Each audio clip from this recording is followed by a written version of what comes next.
Bonjour à vous, je suis très heureuse de vous retrouver parce que j'ai la chance de partager avec vous une petite technique de couture qui va littéralement faciliter l'assemblage, la précision puis le résultat final de vos projets de courte pointe.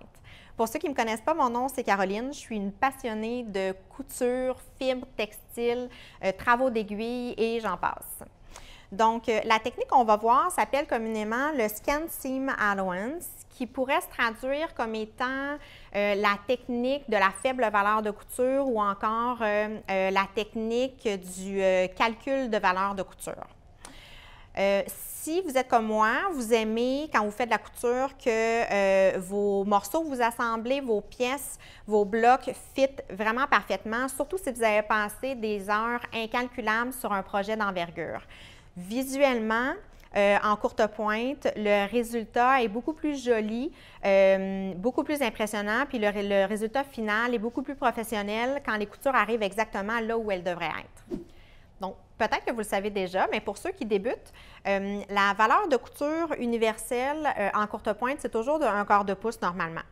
Par contre, le point qui est important à retenir, c'est que quand on assemble nos pièces de tissu ensemble, on coud tout à 1/4 de pouce et on repasse les valeurs de couture normalement toutes du même côté. Donc, ce qui est important de prendre en considération ici, c'est que sur chacune des valeurs de couture où on a repassé, ça vient créer une petite épaisseur ici dans mon tissu. Puis cette épaisseur-là, ce que ça fait, c'est que ça vient faire légèrement rapetisser la largeur de ma pièce de tissu. Donc, en bout de ligne, la différence, en fait, que ça fait ici, c'est que si on assemble plusieurs pièces, là, je vais perdre à peu près 1 mm par valeur de couture. Mais quand vous avez un gros bloc de couture ou si vous avez un bloc de courte pointe où il y a beaucoup de couture dedans, bien, le petit millimètre à la fin, ça peut vous donner une différence de 1/4 de pouce, 1/2 pouce, 1 pouce, même à la limite peut-être plus si on parle d'une courte pointe vraiment d'envergure, d'un gros projet ou d'une courte pointe sur exemple 90 pouces de large. Il va vraiment y avoir une différence au moment où vous allez assembler vos pièces de couture. Donc, le problème, il est là en fait.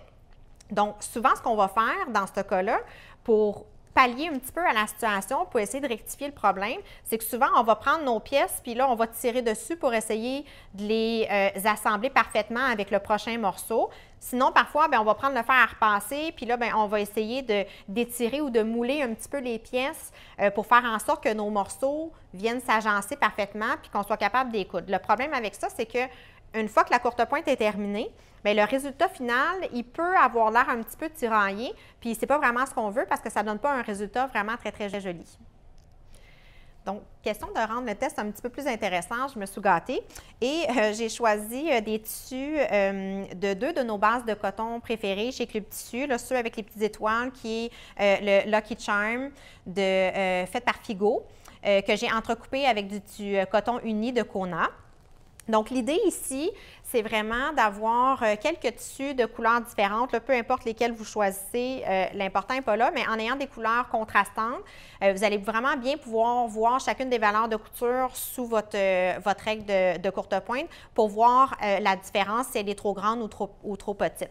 Donc, en gros, vous avez besoin de tissus contrastants, puis vous avez besoin d'une règle de courte pointe pour faire votre petit test. Donc, ici, ce que j'ai fait, c'est que j'ai taillé, dans le fond, 5 carreaux égaux de 2,5 pouces chacun, que j'ai assemblé dans un premier temps. En fait, je l'assemble à un vrai quart de pouce. Là, un quart de pouce sur votre machine à coudre, là, si vous pouvez soit avoir un pied, un quart, ou bien vous pouvez avoir tout simplement un guide sur votre machine à coudre, mais vous commencez par le coudre à un vrai quart de pouce en premier. Ensuite de ça, on repasse les valeurs de couture toutes du même côté.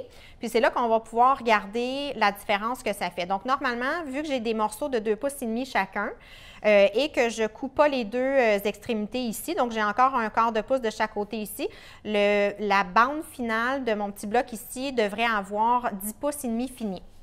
Donc, si je regarde avec ma règle de courte pointe ici, donc quand je l'installe sur mon morceau, dans le fond, je vais la placer au bout comme ça ici. Ce qu'on peut voir, dans le fond, c'est que, premièrement, du premier coup d'œil, en place d'avoir un 10 pouces et demi fini, je tombe littéralement à 10 pouces et quart. Donc, je viens de perdre déjà un quart de pouce dans ma largeur de mon tout petit bloc de 5 morceaux. Si on regarde chacun des morceaux aussi en même temps, on peut voir que dès le premier morceau, on perd un petit millimètre, encore un petit peu plus sur le deuxième. Donc, en bout de ligne, c'est ça qui fait qu'à la fin, je viens avoir une perte dans ma largeur de un quart de pouce. Donc, pour être en mesure de remédier à ce problème-là, en fait, la seule chose qu'il faut faire, c'est que sur votre machine à coudre, vous tassez l'aiguille de la machine juste d'un petit côté à droite. En fait, vous la tassez à droite juste d'un petit point pour venir tricher un petit peu la valeur de couture ou du moins venir rapetisser un tout petit peu votre valeur de couture. Donc là, vous allez avoir un quart de pouce un peu rapetissé, ce qui va faire que quand vous allez refaire votre test puis coudre vos morceaux ensemble, vous devriez normalement arriver à une valeur de 10 pouces et demi exactement là où ça devrait être en fait. Donc ici, mon deuxième échantillon, j'ai encore mes 5 morceaux de tissu de 2 pouces et demi chacun que j'ai cousu à une valeur de couture un tout petit peu plus petite une fois que mon aiguille a été ajustée. Puis si je mets ma règle de courte pointe ici, déjà là, on peut voir exactement au premier coup d'œil que j'arrive exactement à mon 10 pouces et demi. Donc, si on pense que j'assemble, là ici j'ai vraiment juste 5 petits carreaux, mais si j'ai une perte d'un quart de pouce comme mon premier échantillon, sur toute une courte pointe au complet ou sur un gros format Queen ou King même à la limite, la différence d'un quart de pouce sur une petite pièce comme ça va faire une énorme différence à la fin. Donc, en l'ajustant comme ça, l'assemblage de tous mes morceaux ensemble va être beaucoup plus facile. Donc, il y a aussi dans le cas inverse, ça peut arriver, ça arrive un peu moins souvent, mais c'est possible aussi.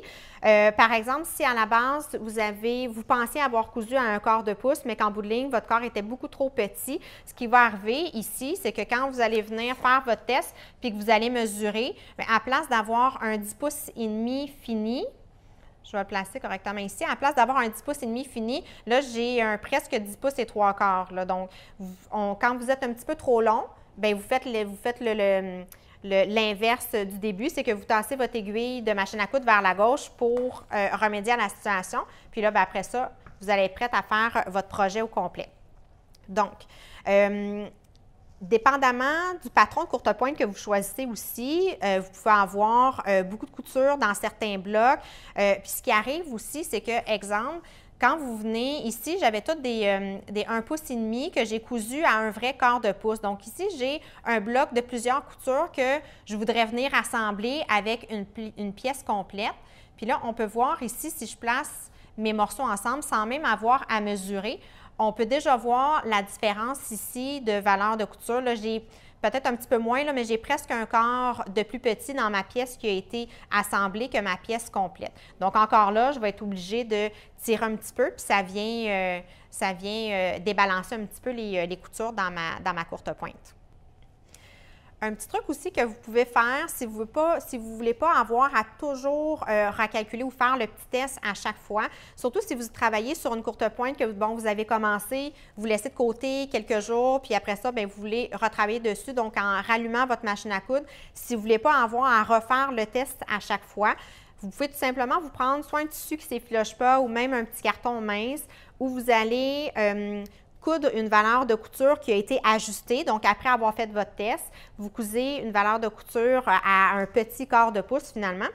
Puis après ça, bien, vous pouvez tout simplement juste reprendre ce petit gabarit-là pour mesurer votre aiguille quand vous rallumez votre machine à coudre. Donc, vous gardez votre petit gabarit. Donc, à chaque fois, vous n'avez pas besoin de refaire le test. Vous savez que votre aiguille est placée exactement au bon endroit puis que quand vous allez assembler vos morceaux ensemble, mais il n'y a pas d'inquiétude à avoir. Il faut juste faire attention parce que parfois, dépendamment des tissus que vous utilisez, si vous passez d'un projet à l'autre, que ce n'est plus du tout la même épaisseur de coton, que ce n'est plus la même sorte de tissu, il faut juste faire attention parce que des fois, le petit gabarit, ça se peut qu'il ne soit pas bon nécessairement dans tous les cas.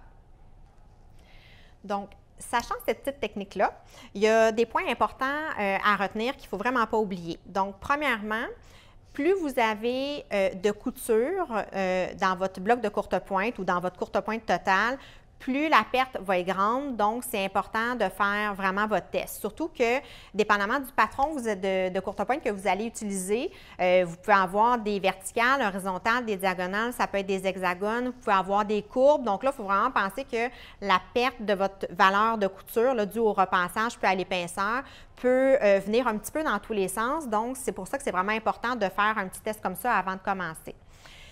En même temps, quand vous travaillez avec, que du coton, il faut faire attention aussi parce que d'une compagnie à l'autre ou d'un coton à l'autre, il peut y avoir différentes épaisseurs. Puis, si vous mélangez différents tissus ou différents cotons plutôt, c'est important de faire le test parce que d'une épaisseur à l'autre, des fois, ou d'un projet à l'autre, ou même d'un bloc à l'autre, vous allez pouvoir voir la différence. Puis ça va vous sauver bien des tracas. En même temps, il y en a qui aiment ça mélanger différents types de tissus quand ils font de la courte pointe. Donc, libre cours à votre imagination. Donc, vous pouvez y aller avec du coton mélangé avec de la flanellette, du minky, du lin, peu importe. À partir du moment où vous décidez de mélanger différentes fibres, différents types de tissus pour vos blocs de courte pointe, je vous conseille vraiment de faire le test parce que ça va vous sauver bien des maux de tête puis ça va vraiment faire une bonne différence dans le résultat final de votre courte pointe. Alors voilà, un petit test de quelques minutes à peine va vous sauver bien des maux de tête, va vous permettre de créer un projet de courte pointe beaucoup plus agréable. Vous allez avoir plus de plaisir à faire vos projets. L'assemblage va être beaucoup plus facile, puis le résultat final va être d'autant plus impressionnant et épatant. Donc voilà le petit truc, ça me fait plaisir de passer ce moment-là avec vous. J'espère que vous avez apprécié le partage, que ça vous a donné envie de faire plein de beaux projets de courte pointe à la hauteur de vos attentes. Donc je vous remercie, je vous dis à bientôt!